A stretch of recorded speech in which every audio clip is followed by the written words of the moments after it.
would say the problems we had before Blackbird was the lack of transparency. It was very difficult for us to understand how the lines was performing day by day.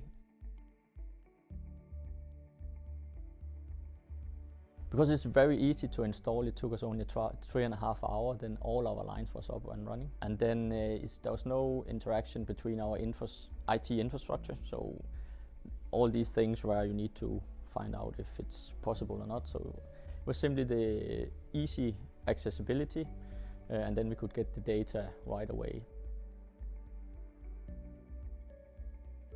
Before we had SAP where the operators needed to type in the stop codes. Now they're just pushing, so it's much more easy for them to use. We have monitors down there where we can see how the lines are performing. So just walking a tour in production, you can actually see each line if it's on target or not. You can go in immediately to see what is the trouble having on the lines. So trying to get it more visual, more live, so the data are used immediately. We use it on our daily management board, where we have taken most of the data out of the Blackbird now.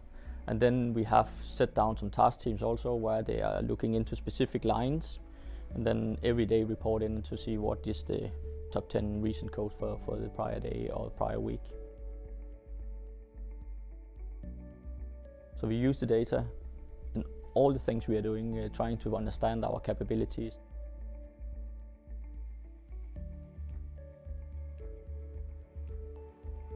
So we are still in the early phase, so now we have all the data, but it's really important for us to make the right decisions.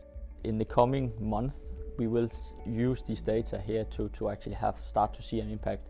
Around 3 to 4% OE points have improved by now. We believe that within 1 year we should have improved by 20 OE points.